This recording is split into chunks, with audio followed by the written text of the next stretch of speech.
Hello बच्चों, कैसे हैं आप सब। आशा है अच्छे होंगे। बहुत बहुत स्वागत है आपका हिंदी ढाम के यूट्यूब चैनल में। मैं आज एक बहुत ही महत्वपूर्ण विषय पर आपको जानकारी देने चल रहा हूं। यह विषय कॉम्पिटिटिव एग्जाम से ज़्यादा संबंधित है और हमारे एकेडमिक एग्जाम से भी संबंधित है कहीं ना कहीं। अर्थात अगर वर्णमाला आप पढ़ते हैं तो वर्णमाला के विषय में और भी चीज़ें जानकारी होना जरूरी है। तो चलिए आज हम बात करेंगे वर्णमाला से संबंधित एक और चीज़ की।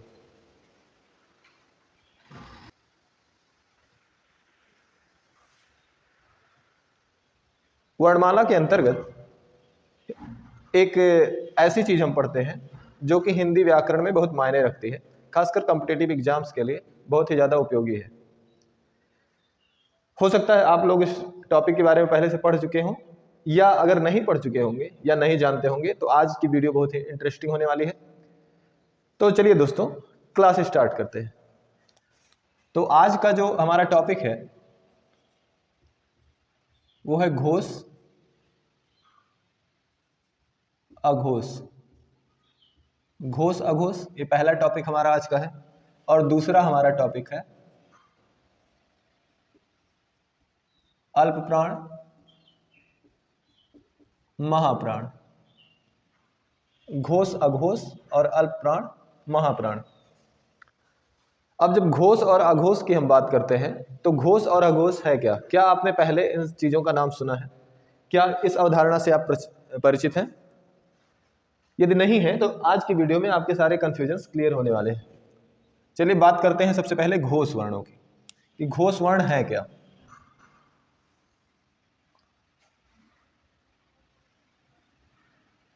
सबसे पहले हम बात करेंगे पहले हमारे टॉपिक की घोष। घोष वर्ण, घोष वर्ण है कौन से?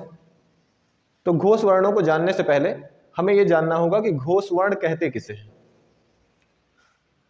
घोष, आप जानते हैं कि हमारे मुख में तमाम उच्चारण अंग होते हैं जिनको व्याकरण की भाषा में स्वर तंत्रियां कहते हैं। और स्वर तंत्रियां जो होती हैं हमारे किसी भी वर्ण को बोलने में हमारी सहायता करती हैं। और किसी भी वर्ण को जब हम बोलते हैं तो हमारे मुख की जो स्थिति होती है, स्वर तंत्रियों की जो स्थिति होती है, उसके आधार पर व्याकरण में कई सारी अवधारणाएं निर्मित हुई हैं। उन अवधारणाओं में से ही कुछ चीजें आज आपके समक्ष रखने वाला हूं। उन अवधारणाओं में से एक अवधारणा है घोष वर्णों की। अब घोष वर्ण क्या है? घोष वर्णों का तात्पर्य होता है कि जब किसी वर्ण को उच्चारित करने पर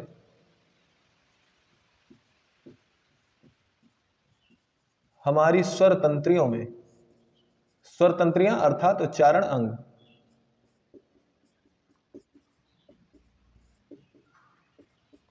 स्वर तंत्रियों में कंपन होता है। क्या होता है? कंपन होता है। तो उसे घोष वर्ण कहते हैं। क्या कहते हैं? तो उसे हम क्या कहते हैं? हम उसे घोष वर्ण कहते हैं।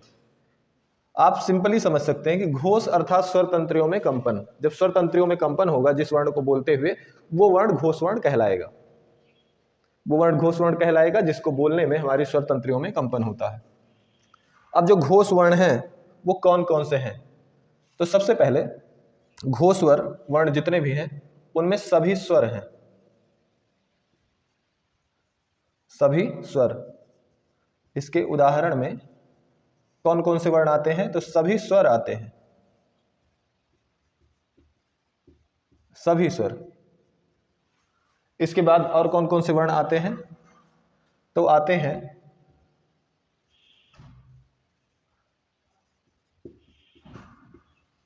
अंतस्थ व्यंजन। और क्या आता है? हा। अब अंतस्थ व्यंजन का मतलब है या से या, रा, ला और वा। ये हमारे अंतस्थ व्यंजन हुए। और सभी स्वर, सभी स्वरों का मतलब है अ से लेकर के अ तक, अ से लेकर के अ तक सभी स्वर आते हैं। अंतस्थ व्यंजन आते हैं, या, र, ला और वा और हा आता है। ये सभी कैसे वर्ण हैं? ये सभी घोष वर्ण हैं, अर्थात इन वर्णों को बोलने पर हमारे स्वर तंत्रियों में कंपन होता है। इसके बाद आपने घोष वर्ण पढ़ लिए। अगला जो है क्या है? अघोष वर्ण। अघोष वर्ण,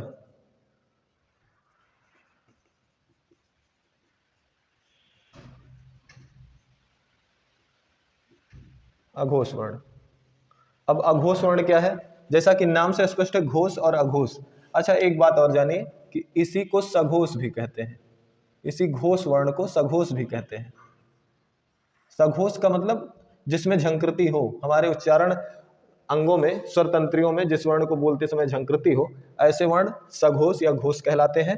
और इसका नाम क्या है? अघोष, अर्थात ऐसे वर्ण जिनको बोलने में हमारे स्वर तंत्रियों में कोई कंपन नहीं होता या कंपन की मात्रा बहुत कम होती है, ऐसे वर्णों को हम अघोष वर्ण कहते हैं। तो इन अघोष वर्णों के अंतर्गत कौन कौन से अक्षर आते हैं? हाँ, एक चीज और जो छूट रही है, मैं उसको पुनः लिख देता हूं। एक चीज और जो छूट रही है वो है, ये सब कुछ सही है, सभी स्वर ये आते ही हैं, सभी स्वर अर्थात आ से लेकर अ तक। और एक चीज जो और महत्वपूर्ण है वो है प्रत्येक वर्ग का, प्रत्येक वर्ग का प्रथम, माफ कीजिएगा, प्रत्येक वर्ग का तीसरा, चौथा और पांचवा, प्रत्येक वर्ग का तीसरा, चौथा और पांचवा वर्ण, ये किसके अंतर्गत आता है? तो ये आता है अघोष वर्णों के अंतर्गत, यानी अघोष वर्णों, सॉरी, सघोष वर्णों के अंतर्गत या अघोष वर्णों के अंतर्गत प्रत्येक वर्ग का तीसरा, चौथा और पांचवा वर्ण। उसके बाद सभी स्वर आ से लेकर अ तक, और अंतस्थ व्यंजन या, रा, ला और वा, और ये हा। यानी यहां पर इसको अलग से लिख देते हैं, थोड़ा मुझे लगता है अस्पष्ट कम हो रहा है। तो हा, ये सभी किसके अंतर्गत आते हैं? ये सभी आते हैं घोष वर्णों के अंतर्गत या सघोष वर्णों के अंतर्गत। अगला जो हमारा टॉपिक है वो क्या है? अघोष वर्णों का, यानी ऐसे वर्ण, ऐसे वर्ण जिनके उच्चारण में स्वर तंत्रियों में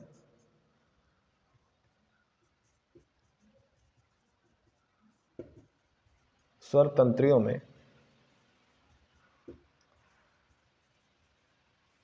कोई कंपन नहीं होता, वे क्या कहलाते हैं? अघोष वर्ण कहलाते हैं। ऐसे वर्ण जिनके उच्चारण में स्वर तंत्रियों में कोई कंपन नहीं होता, वे क्या कहलाते हैं? अघोष वर्ण कहलाते हैं। जैसे इसके उदाहरण स्वरूप हम किन किन वर्णों को ले सकते हैं? तो जैसा कि घोष के अंतर्गत ये सभी वर्ण आ जाते हैं, तो अब अघोष के लिए बचता क्या है? अघोष के लिए बचते हैं प्रत्येक वर्ग के पहले और दूसरे वर्ण। प्रत्येक वर्ग के प्रत्येक वर्ग का पहला और दूसरा वर्ण। और क्या बचा? सभी स्वर उसी में आगे, अंतस्थ व्यंजन उसी में आगे, केवल ऊष्म व्यंजनों के अंतर्गत ऊष्म व्यंजन में तीन ही वर्ण, तालव्य सा, मूर्धन्य सा और दंत सा। यानी आपने देखा कि घोष वर्णों के अंतर्गत कितने वर्ण आते हैं? तो प्रत्येक वर्ग का तीसरा, चौथा और पांचवा वर्ण आता है। प्रत्येक वर्ग का तीसरा, चौथा और पांचवा वर्ण, तीसरा, चौथा और पांचवा वर्ण। अर्थात अगर हम क वर्ग की बात करें तो क वर्ग में से क और ख को छोड़ करके बाकी सभी किसमें जाते हैं? घोष वर्णों के अंतर्गत। तीसरे, चौथे और पांचवें वर्ण हर वर्ग के घोष वर्ण होते हैं। तो अगर क वर्ग की बात करें तो क और ख को छोड़ दिया जाए तो बचे क्या क्या? ग, घ और ङ।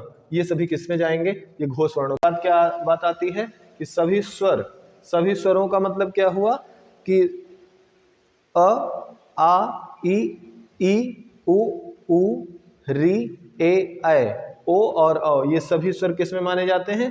घोष वर्णों के अंतर्गत। उसके बाद क्या होता है? अंतस्थ व्यंजन यानी या, र, ल और वा, ये सभी किसके अंतर्गत आएंगे? ये घोष वर्णों के अंतर्गत आएंगे। और उसके बाद अंतिम चीज होगी, अंतिम वर्ण होगा जो हा, यानी उस व्यंजनों में से केवल हा ही किसमें आता है? घोष वर्णों के अंतर्गत आता है। उसके बाद बात करते हैं अघोष वर्णों की। इसके ठीक विपरीत होते हैं, अर्थात जो वर्ण इनमें नहीं आते हैं वो सभी किन में आते हैं? अघोष वर्णों के अंतर्गत आते हैं। आप परिभाषा देख रहे हैं कि ऐसे वर्ण जिनके उच्चारण में स्वर तंत्रियों में कोई कंपन नहीं होता वे अघोष वर्ण कहलाते हैं। इसमें कौन कौन से वर्ण आ गए? प्रत्येक वर्ग का पहला और दूसरा वर्ण, और उस व्यंजनों में से श यानी तालव्य श, मूर्धन्य श और दंत्य श, ये सभी किस में आते हैं? अघोष वर्णों के अंतर्गत आते हैं। तो इस तरह हमने देखा कि घोष और अघोष जो कि परीक्षा की दृष्टि से बहुत उपयोगी होते हैं, उनको हमने पढ़ लिया, समझ लिया। ठीक है ना? इसके बाद हम बात करेंगे अल्प प्राण और महाप्राण की।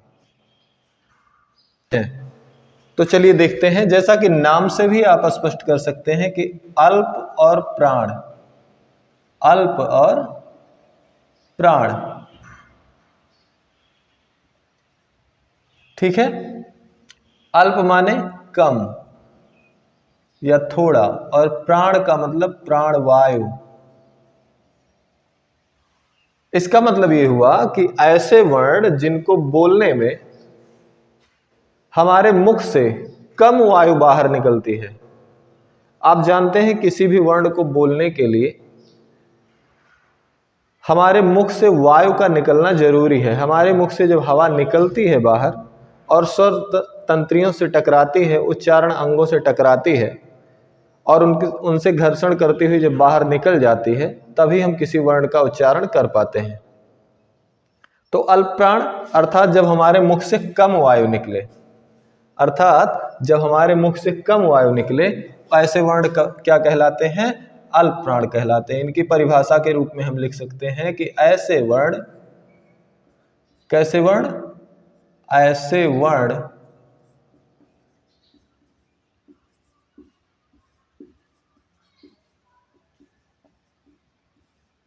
जिनके उच्चारण में, ऐसे वर्ण जिनके उच्चारण में मुख से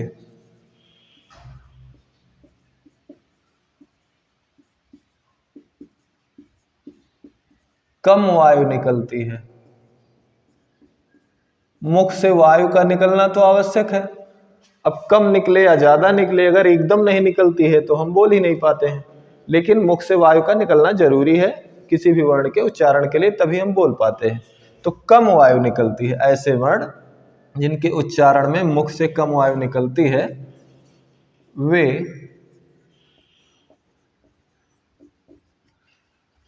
इधर लिख देते हैं, इधर जगह शायद कुछ कम पड़ रही है, वे अल्प प्राण कहलाते हैं। वे क्या कहलाते हैं? अल्प प्राण कहलाते हैं। ठीक है। इसके उदाहरण के रूप में हम किन किन अक्षरों को देख सकते हैं, किन किन वर्णों को देख सकते हैं कि जो कि अल्प प्राण में आते हैं? तो अल्प प्राण में आते हैं सबसे पहले सभी स्वर। सभी स्वर किस में आते हैं? तो सभी स्वर अल्प प्राण हैं। और क्या, और क्या आता है इसके अंतर्गत? तो इसके अंतर्गत आता है प्रत्येक वर्ग का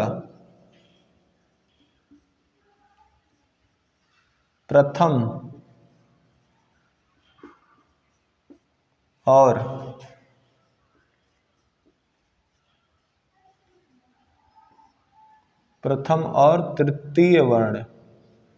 ये किस में आएंगे? ये अल्प प्राण में आएंगे। और क्या आएंगे? और इसमें क्या आएगा? प्रथम और तृतीय वर्ण। और भी कुछ? तो और इसमें आएगा पंचम वर्ण। प्रथम, तृतीय और पंचम वर्ण ऐसे हैं जिन्हें वर्णमाला में अल्प प्राण की श्रेणी में रखा गया है। सभी स्वर, अब सभी स्वरों का मतलब आप समझ गए होंगे, आ से लेकर के अ तक के सभी स्वर, प्रत्येक वर्ग का प्रथम, तृतीय और पंचम वर्ण, प्रथम, तृतीय और पंचम वर्ण, और उसके बाद और क्या चीजें, यानी सभी स्वर हो गए, प्रत्येक वर्ग का प्रथम, तृतीय और पंचम वर्ण हो गया, और क्या हो गया, और इसमें हो गया अंतस्थ व्यंजन।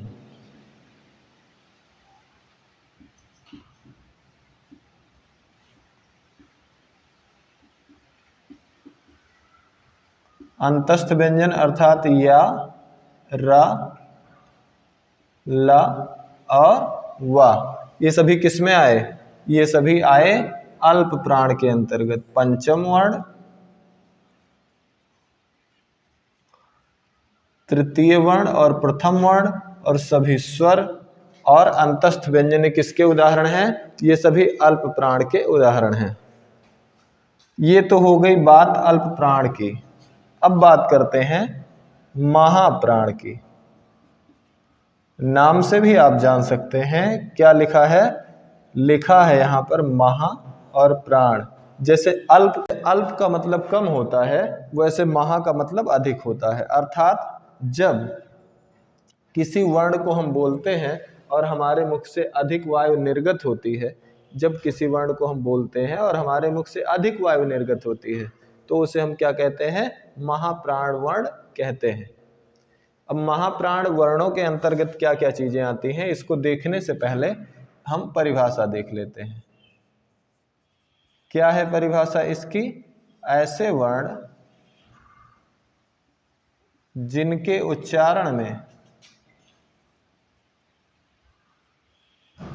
ऐसे वर्ण जिनके उच्चारण में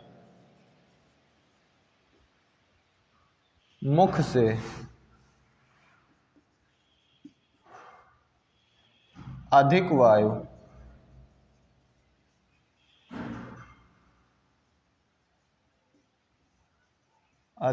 निकलती है, वे महाप्राण कहलाते हैं। वे क्या कहलाते हैं, वे महाप्राण कहलाते हैं। ठीक है। और इसके अंतर्गत उदाहरण के रूप में हम किन किन चीजों को रख सकते हैं, तो इसके उदाहरण के रूप में हम रख सकते हैं, जैसे कि सभी स्वर किसमें आ गए, अल्प प्राण में, और प्रत्येक वर्ग का पहला, तीसरा और पांचवा वर्ण अल्प प्राण है। अंतस्थ व्यंजन सभी अल्प प्राण है, या, रा, लावा सभी अल्प प्राण है। तो क्या बचा, स्वर में से कुछ नहीं, प्रत्येक वर्ग में से क्या क्या बचा, उदाहरण स्वरूप इसको लिखते हैं कि प्रत्येक वर्ग का द्वितीय और चतुर्थ वर्ण, यानी दूसरा और चौथा वर्ण,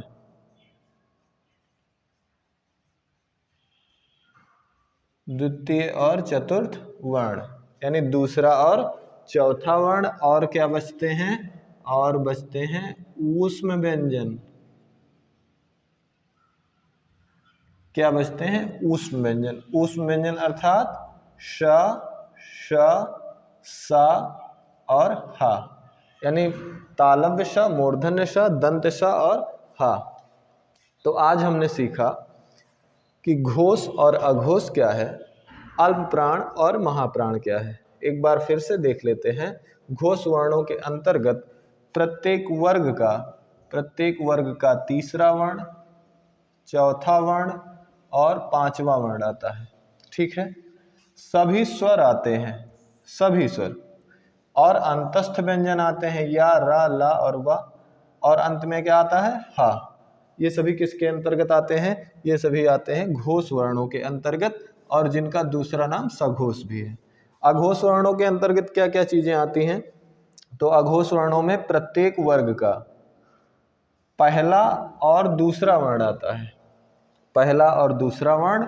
उसके बाद क्या आता है, ऊष्म व्यंजन, और ऊष्म व्यंजनों में भी श, श, सा, यानी तालव्य, मूर्धन्य और दंत सा आते हैं। इसके बाद हमने बात किया अल्प प्राण व्यंजनों की या अल्प प्राण वर्णों की। तो ऐसे वर्ण जिनके उच्चारण में मुख से कम वायु निकलती है वे अल्प प्राण कहलाते हैं।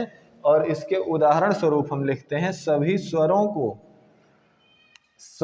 को अर्थात आ से लेके और तक के सभी स्वरों को, और प्रत्येक वर्ग के पहले, तीसरे और पांचवें वर्ण को भी अल्प प्राण ही गिना जाता है। और इसके बाद अंतस्थ व्यंजन या, र, ला और वा, ये भी अल्प प्राण है। तो इस तरह से हमने अल्प प्राण को देखा। इसके बाद आती है बात महाप्राण वर्णों की, कि महाप्राण वर्ण कौन से हैं। तो महाप्राण वर्णों का मतलब क्या है कि ऐसे वर्ण जिनके उच्चारण में मुख से अधिक वायु निकलती है वे महाप्राण कहलाते हैं। अब महाप्राण के अंतर्गत कौन कौन सी चीजें आती हैं, तो प्रत्येक वर्ग का दूसरा वर्ण और चौथा वर्ण तथा ऊष्म व्यंजन अर्थात तालव्य सा, मूर्धन्य सा, दंत सा और हा, ये सभी किसके अंतर्गत आते हैं, ये सभी आते हैं महाप्राण वर्णों के अंतर्गत। तो देखा आपने, आज की क्लास बहुत ही इंटरेस्टिंग लगी होगी। अगर आपको वीडियो अच्छा लगा हो तो वीडियो को लाइक करें, चैनल को सब्सक्राइब करें और इस वीडियो को ज़्यादा से ज़्यादा शेयर करें अपने दोस्तों के साथ, अपने परिचितों के साथ, जिससे वे भी इस जानकारी का लाभ उठा सकें। और ये चैनल जैसे जैसे ग्रो करता जाएगा वैसे वैसे और भी इंटरेस्टिंग वीडियो आप सबको मिलती जाएंगी। तब तक के लिए इस आशा के साथ कि आप सभी स्वस्थ रहेंगे, आप सभी खुश रहेंगे, अपनों का ध्यान रखेंगे, बड़ों का सम्मान करेंगे और छोटों को दुलार देंगे, प्यार देंगे, आशीर्वाद देंगे। इसी आशा के साथ आज हम विदा लेते हैं, मिलते हैं अगले वीडियो में। तब तक के लिए जय हिंद।